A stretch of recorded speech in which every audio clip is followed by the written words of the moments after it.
Hello అండి. శివనారాయణ ఇంట్లో పెద్ద రణరంగం అయితే జరుగుతుంది. అసలు ఏంటనేది, ఎలా జరుగుతుంది, ఎందుకు ఏంటి అనేది చూద్దాం పదండి. శ్రీధర్ ఇంట్లోకి కావాల్సిన కొన్ని సరుకులు, అలాగే శౌర్యకి కావాల్సిన కొన్ని చాక్లెట్లు మొత్తం అన్నీ కూడా తీసుకొని వచ్చి కాంచన ఇంట్లో పెడతారు. అప్పుడే ఇక శౌర్యని, అనసూయని ఇద్దరిని లోపల పంపించేసి కాంచన అయితే శ్రీధర్తో మాట్లాడుతూ ఉంటుంది. ఎందుకు ఇవన్నీ, మిమ్మల్ని ఎవరు అడిగారు, నా కొడుకు అంతా చూసుకుంటాడు, మీరే తేవాల్సిన అవసరం లేదు, తీసుకెళ్ళిపోండి అని అయితే చెప్తుంది కాంచన. అప్పుడే శ్రీధర్, చూడు కాంచన, నేను తప్పు చేశాను, ఒప్పుకుంటున్నాను, అలా అని ఇప్పుడు నేను మిమ్మల్ని క్షమాపణ అడగట్లేదు, మీరు నన్ను క్షమించండి అని నేను అడగట్లేదు. ఇప్పటికే నేను నా పిల్లల విషయంలో చాలా బాధలో ఉన్నాను, వాళ్ళని చూసుకోవాల్సిన బాధ్యత నాకుంది. నేను ఇంటి సభ్యుడిగా అంగీకరించండి నన్ను అని అడిగితే దాని అర్థం నీ భర్తగా అంగీకరించమని కాదు, కార్తీక్ తండ్రిగా నా బాధ్యతలు నన్ను నెరవేర్తించనివ్వండి అంటూ కాంచన చేతిలో కొన్ని డబ్బులు అయితే పెడతారు.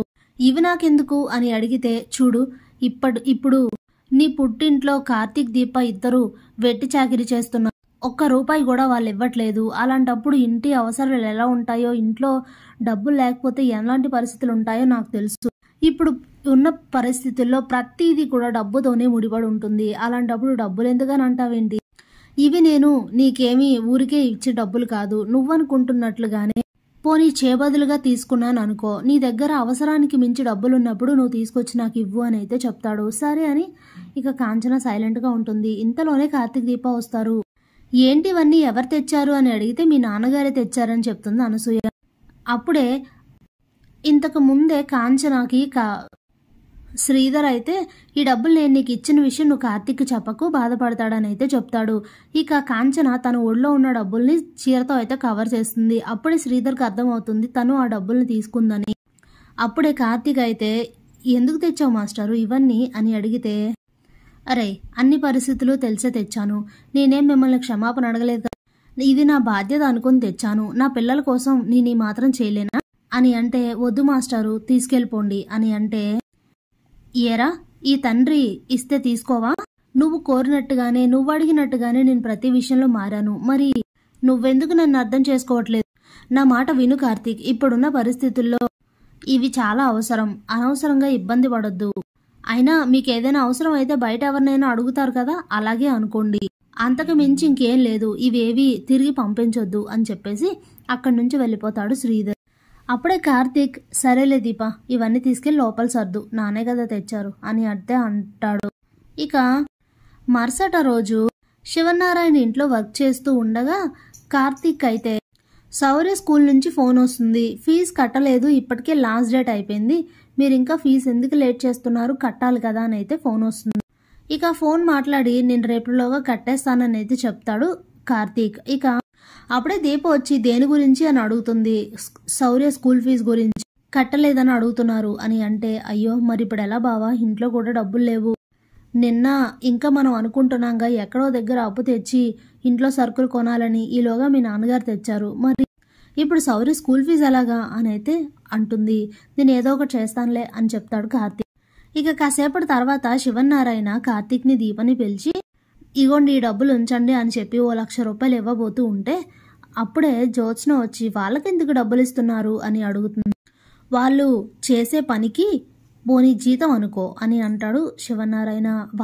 వాళ్ళు జీతం తీసుకొని పనిచేసే పని వాళ్ళు కాదు తాత, వాళ్ళకి జీతాలు ఇవ్వాల్సిన అవసరమే లేదు అసలు అని అంటే, ఇక చాలే నువ్వు మాట్లాడక జ్యోత్స్న, నీకేం తెలుసు, వాళ్ళు ఇక్కడ పని చేస్తూ ఉండిపోతున్నారు, వాళ్ళకి డబ్బులు ఎలా వస్తాయి, ఇప్పుడు శౌర్య స్కూల్ ఫీజు కట్టడానికి కూడా డబ్బులు లేక ఇబ్బంది పడుతున్నారు, నువ్వే ఏదో చేసి ఇవ్వాల్సింది పోయి మళ్ళీ అలా అంటావేంటి అని అంటే, లేదు తాత, వాళ్ళకి ఏ డబ్బులు ఇవ్వాల్సిన అవసరం లేదు, అయినా బావకి ఈ కష్టాలన్నీ ఎవరి వల్ల వచ్చాయి, దీప వల్లే కదా, మళ్ళీ తన కూతురుకు స్కూల్ ఫీజు కట్టడానికి బావ ఎందుకు కష్టపడ్డా, అది ఇది అని మాట్లాడుతూ గొడవ అయితే రేస్ చేస్తుంది. అప్పుడే సుమిత్ర వచ్చి లాగిబెట్టి ఒక్కటి కొడుతుంది జ్యోత్స్నని.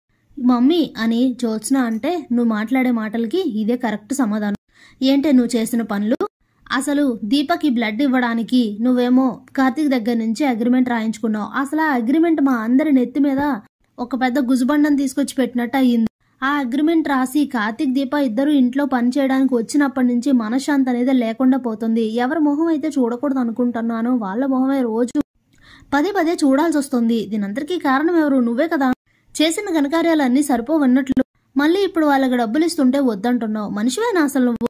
తాతయ్య గారు ఏదనుకుంటే అది చేయని. అలా కాకుండా నువ్వు గనక ఇంకేమైనా అంటే, పిచ్చి పిచ్చి వేషాలు గనక వేస్తే ఆ అగ్రిమెంట్ని చించేసి కార్తీక్ దీపాల్ని పర్మనెంట్గా ఇంట్లో నుంచి బయటికి పంపించేస్తాను, జాగ్రత్త అని అయితే వార్నింగ్ ఇస్తుంది. దెబ్బతో సైలెంట్ అయిపోతుంది జ్యోత్స్న. మమ్మీ ఏంట్రా బాబు ఇలాంటి జలక్ ఇచ్చింది అని ఆలోచిస్తూ ఉంటుంది. అప్పుడే పారిజాతం రోజు రోజుకి సుమిత్ర మారిపోతోంది అనుకుంటూ ఉంటుంది. ఇక శివనారాయణ ఈ డబ్బులు తీసుకో కార్తీక్ అని అంటే, వద్దు సార్ అని అంటాడు కార్తీక్. నీ కోసం కాదు, శౌర్య కోసం అని అంటే, వద్దు సార్, మొన్న మీరు ఇచ్చిన డబ్బులున్నాయి కదా, అవి నేను బ్యాంక్లో ఫిక్స్డ్ డిపాజిట్ చేశాను, మళ్ళీ ఇప్పుడు ఎందుకు ఇస్తున్నారు అని అంటే, ఆ ఫిక్స్డ్ డిపాజిట్ చేస్తే తన ఫ్యూచర్కి ఉపయోగపడతాయి. ఇప్పుడు ప్రస్తుతానికి తన స్కూల్ ఫీజుకి మీకు రన్ అవ్వడానికి కావాలి కదా, అందుకే ఇస్తున్నా, తీసుకో అని చెప్తే ఇక కార్తీక్ అయితే ఆ డబ్బులు తీసుకొని అక్కడి నుంచి వెళ్ళిపోయి మరుసటి రోజు శౌర్య స్కూల్ ఫీజు అయితే కడతాడు. Thanks for watching.